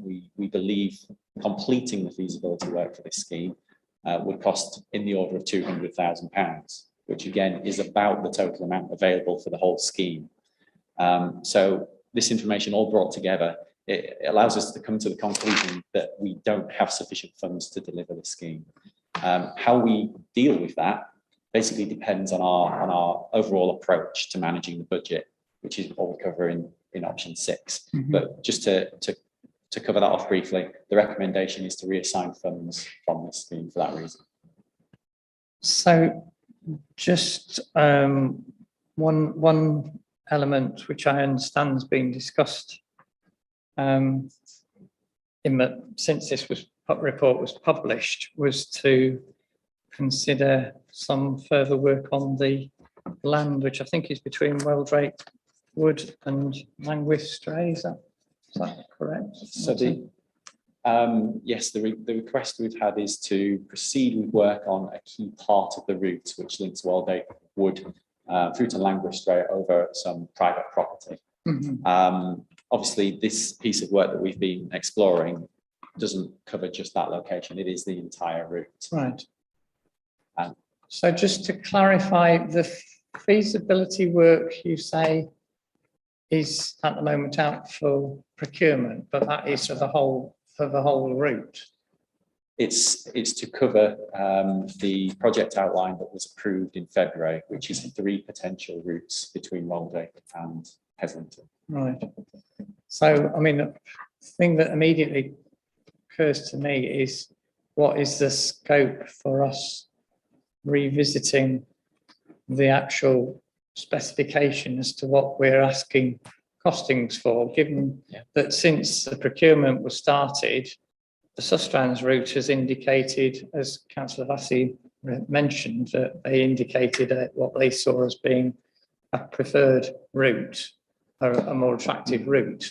If there's some clarity around that would be most beneficial in terms of both Weldrake and Elvington, if they were We can- to be used as a common route, then it seems, because having been out there and seen it myself, the situation for those who can't get their head around all the maps and stuff is basically there is a public right of way to within about 600 yards of another public right of way, but that gap is the key part of being able to create a route.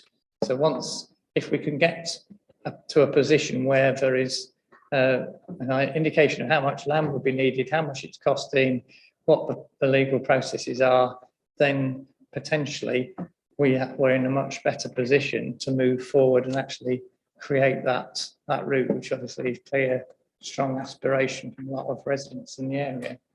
We can absolutely redefine the scope of this work, and if we've determined that we can't deliver this, which is what we originally tried to do, but we think that something else a little bit smaller in scope is still beneficial, then we can absolutely go away and come back with a different project scope, with the one caveat that this is a government funded scheme. Yeah. We would have to ensure that the Department for Transport were on board with those changed objectives for the project, but I think we can come up with such a change. So I suppose where I'm coming from on this is that given the indication about negotiating with the land, but all the looking at the issues about the land that's required, and potential costs and so on for that.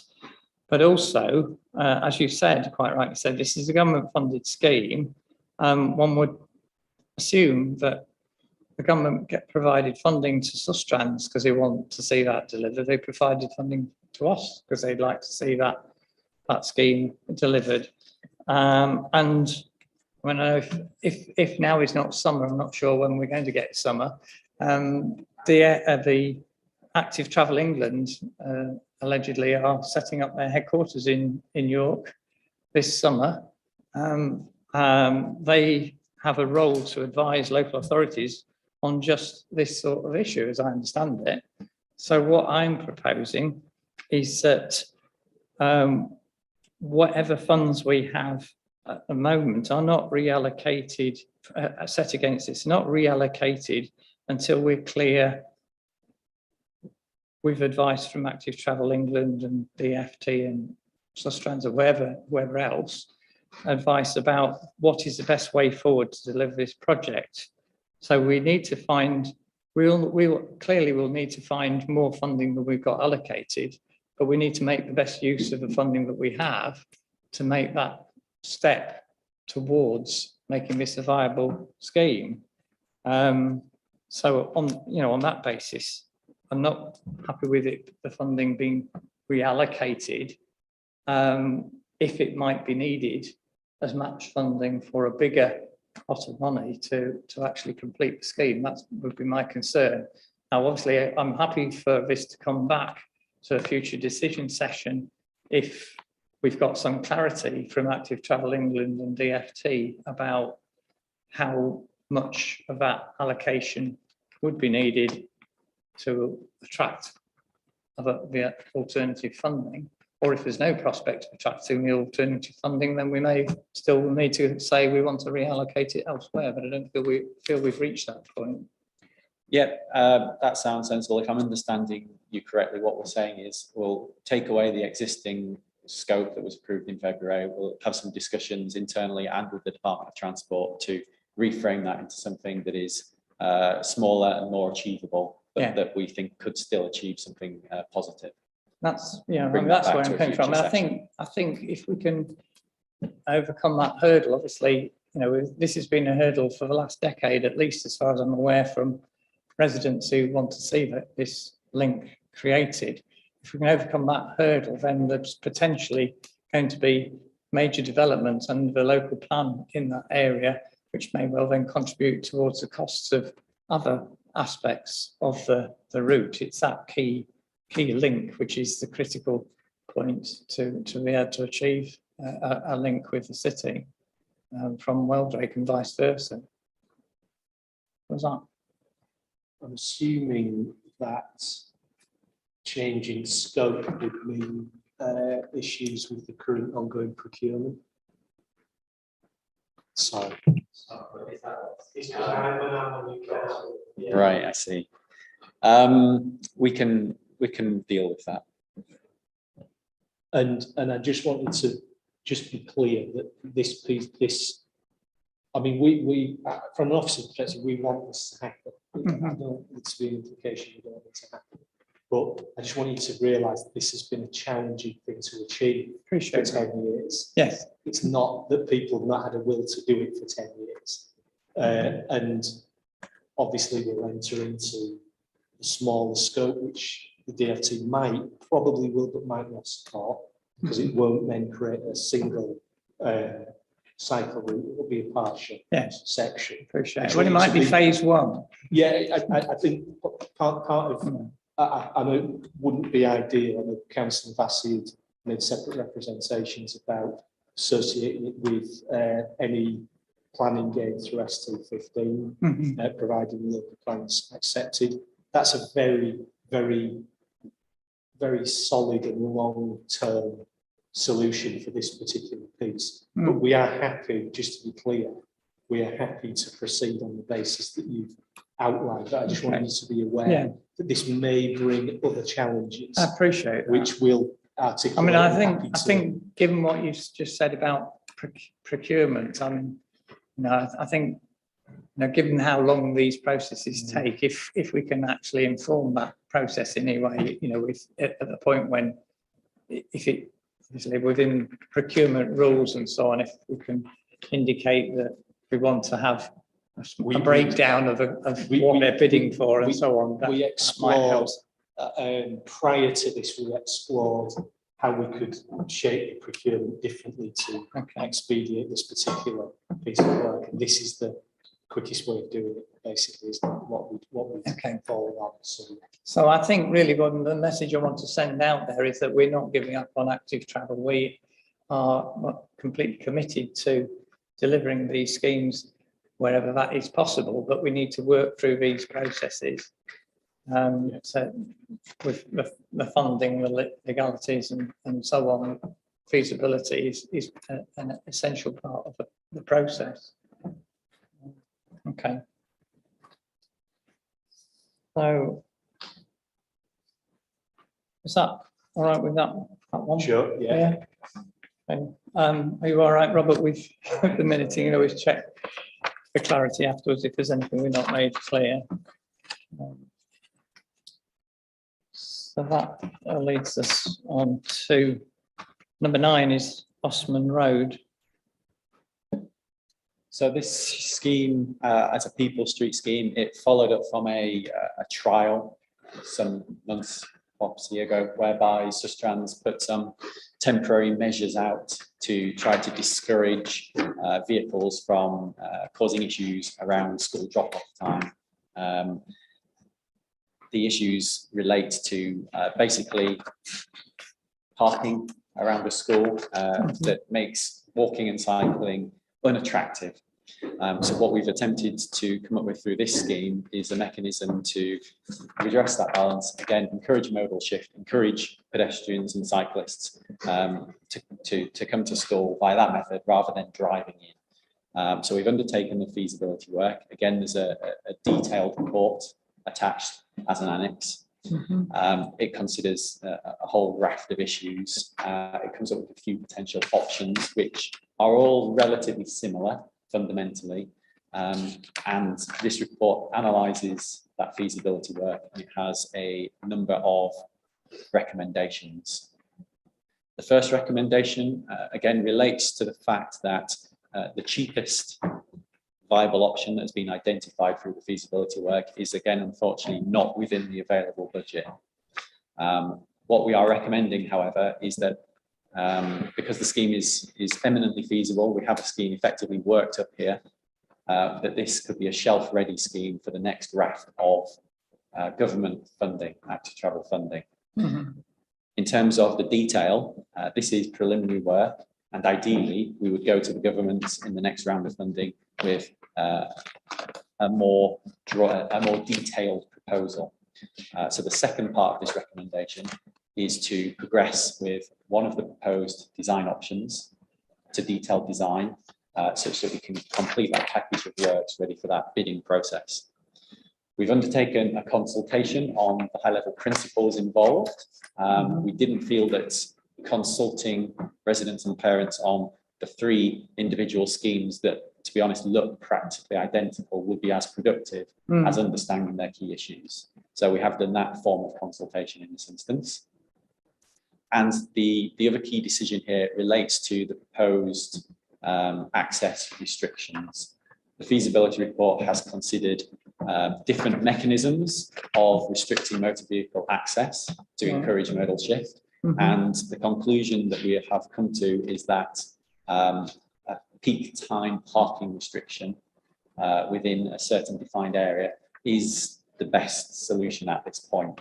However, again, that will be worked up in more detail going forward before bid is submitted to the government if the recommendations are followed. Okay, a couple of questions. In terms of, obviously, there's a table on paragraph 149, which gives the costings for different options. As you say, they will significant cost. Appreciate this is a bus route, but am I right in understanding that it is just an area with, a road which connects to different parts of the suburban area around the schools? That's sort of the locations. It's two schools along a suburban road, in effect, isn't it? Yeah, that's right. Ostman Road is the target area we've looked at. Sorry, but Ostman Road. I keep calling it Ostman Avenue. I'm sorry about that. That's all right. But yes, it does contain 2 schools at either end of that route, and the scheme would address the entire road and therefore apply to both schools. Okay, thank you. And you have noted that there is one of the options is to actually do some further consultation or explore the options a bit further. I mean, my reservation about sort of working up in detail one of these schemes is which one do we go with? Yeah, I think we have some recommendations in the report in that regard. We are proposing design option 1, as in within the feasibility report, design option 1. We believe that achieves the objectives that we're trying to achieve here, as again we outlined in the February report. As the cheapest of the 3 options, it would be safe to assume it has a higher probability of receiving funding. If we can achieve the objectives for a smaller cost, that increases the probability of getting that funding. That's the basis for supporting design option 1. However, we will, as I say, be going out to a further consultation, and because we're looking at a traffic regulation order basically as well. So yeah, that's the recommendation. So just in terms of the further design work, I mean, what is that going to cost us? Because that's going to come out of the same budget, isn't it?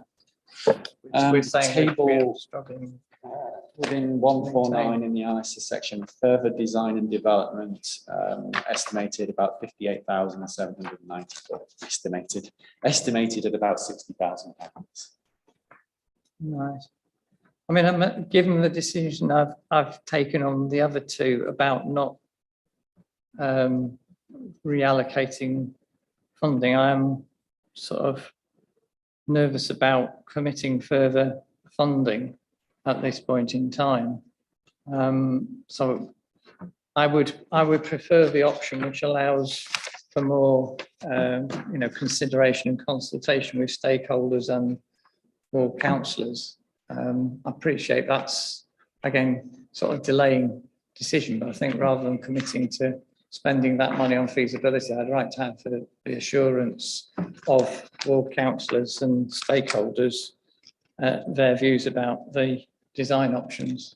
in terms of which they think is going to be most effective at achieving the objective. And obviously that would then inform whatever we put forward in terms of the bid to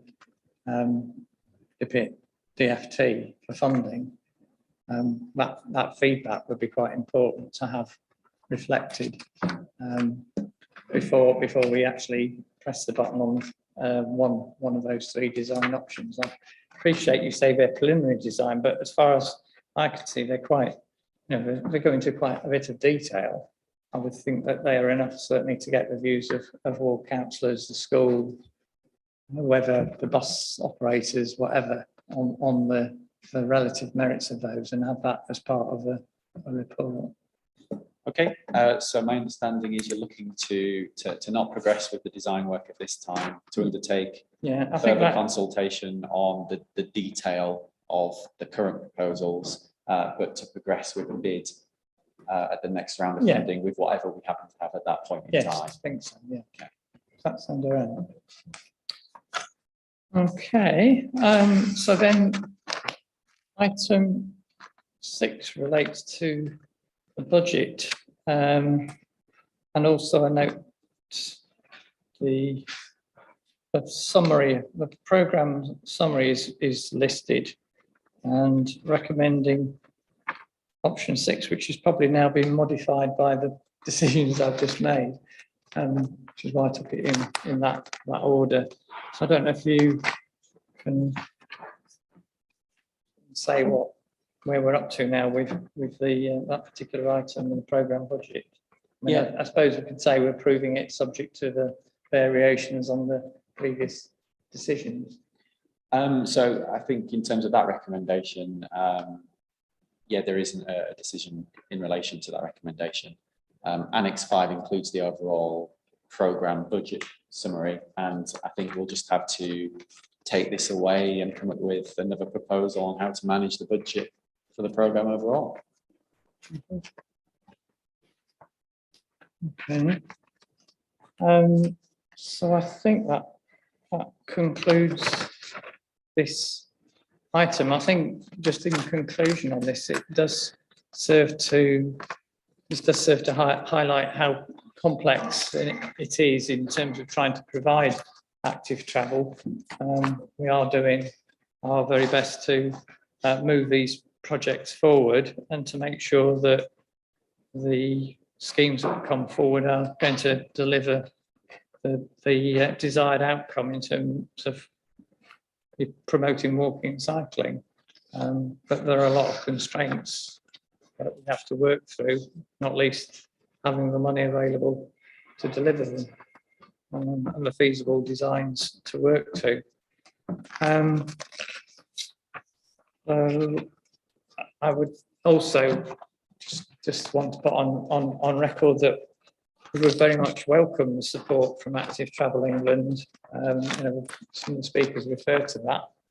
That is a national agency which is going to be based in York, and hopefully will be able to support us in taking forward these active travel programme schemes as quickly as possible and delivering what the expectations of the public speakers and the dozens of people who sent me emails over the last 24 hours. Okay. So we then move on to the next item I've got is Micromobility Trials Update 451.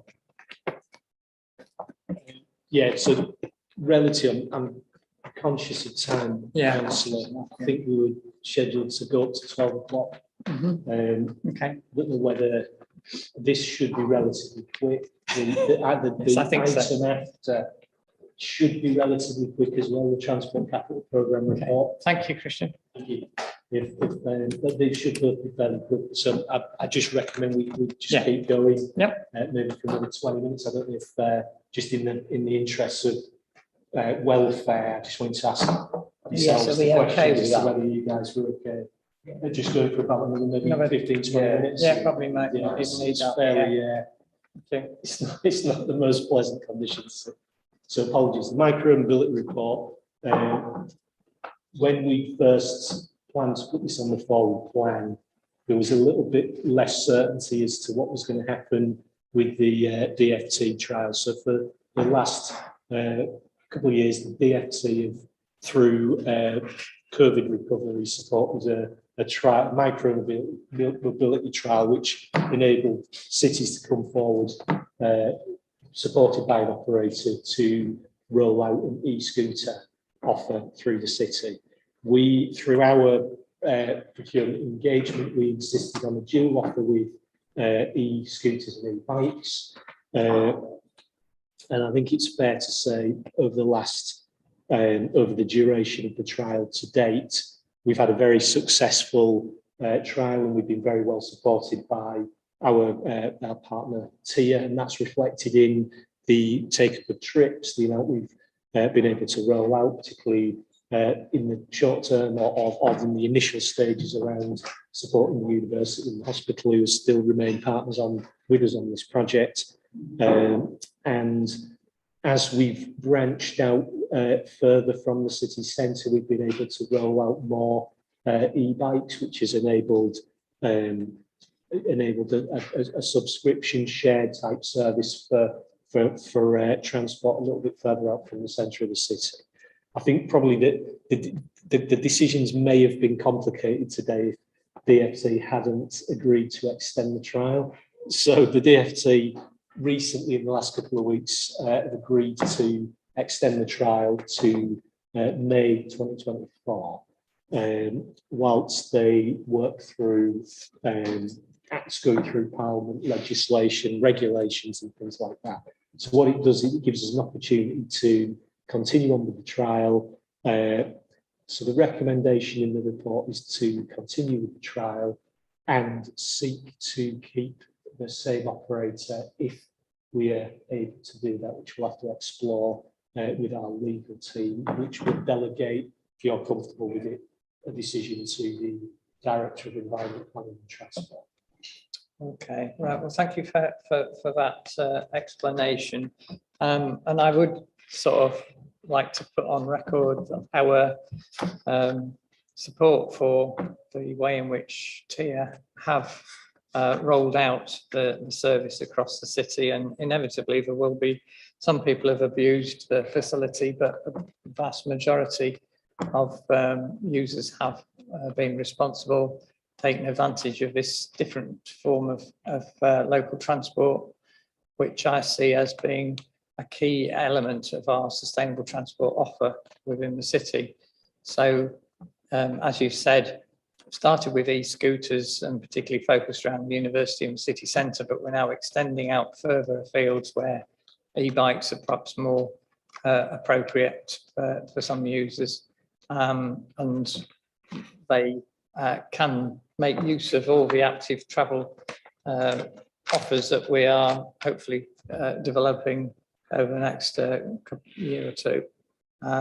And so I think within our LC whip, for instance, e-bikes and e-scooters will be an important element to take into account, as well as walking and cycling. So the proposal is to approve this, as you said, subject to getting guidance about the regulations and procurement, continuing with TIA. Certainly on the basis of their track record, I wouldn't have any issues with that compared to certainly stories we hear from other parts of the country with other providers. And I think the other point just worth putting on record is that whilst we did select TIA through a competitive process, it's not a financial arrangement. So they are, as a provider, entirely running the service at their own, financial cost. Obviously, there is an element of officer time liaising with them to make sure that they reflect the needs of local residents, and ward councillors have been very good at liaising with ward councillors as well. But there isn't a financial cost involved to the council. So we are benefiting from this through virtue of them building up what will hopefully be a fully commercial operation within the city and across the city. So I'm happy to approve the recommendation.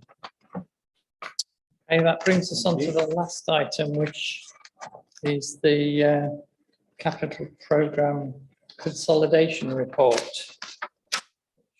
That's how we're spending the money, doesn't it? It does, fairly complex number of schemes in there. I think there's probably over the last couple of years with the sort of backdrop environment around COVID, increasing costs, issues with supply chain as well. I think I'd just like to put on record from my perspective, I'm really proud of the teams for what they've delivered, and there've been some really excellent things brought forward, whether that's through to realisation or through feasibility and design. The decisions today, we've got the annexes which outline the capital programme for this year. This is the monitor of that. We're asking you to approve the carryover schemes from, sorry, let me just get into the, yeah. So we're asking you to approve the carryover schemes and adjustments set out in the report and annexes, and to note the amendments to the capital programme budget subject to approval by the executive.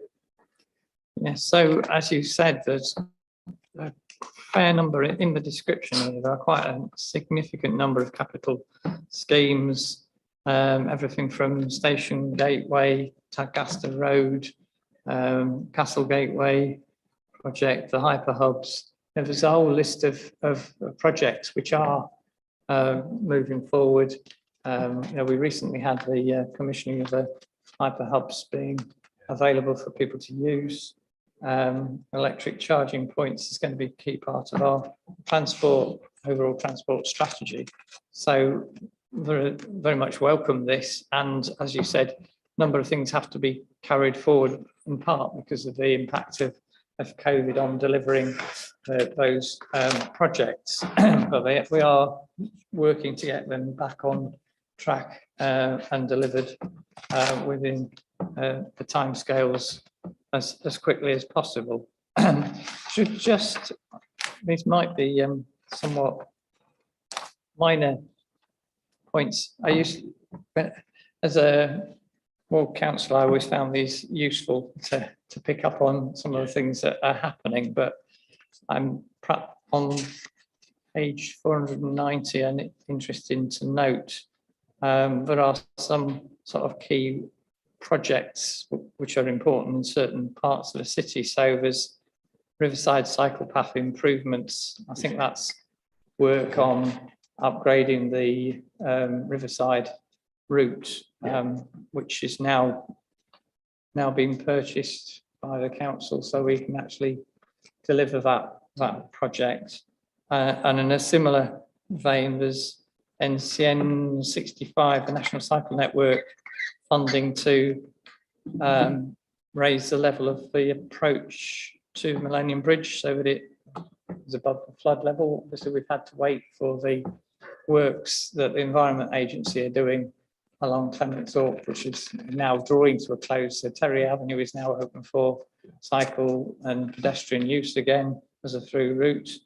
And once that work's concluded, we'll then be in a position to raise that level of that access road so that key active travel route is more resilient in the extreme weathers that we are going to experience increasingly, unfortunately, in the future. So just wanted to note those. I mean, they are relatively minor in the scale of what we're doing, but it's just a demonstration of the importance of active travel programs and how we are prioritising those in other ways, not just through the active travel funding scheme. So I was going to make the point and not, and it's just for presentation as much as anything. We've obviously had the commitment to put the active travel programme within this report previously, but because we brought the active travel report alongside this at the same session, that's the reason it's not in this report. But yeah, but this is there in the programme. If there is another active travel report that coincides, we'll do the same thing. If there isn't, we'll put the detail answers back into this report. That's helpful. And thank you everyone for enduring the heat and the decision making must go on. So Just note, so you're approving the transport capital yeah, programme? yeah, happy Sorry, to sorry. approve that. Sorry, Sorry, I yes. think I missed that bit. bit. No, I Yeah, might have missed it. Just for So, yeah. purposes for I think we're keen to finish the Yeah. meeting, but thank you all, everyone for your time. Cheers.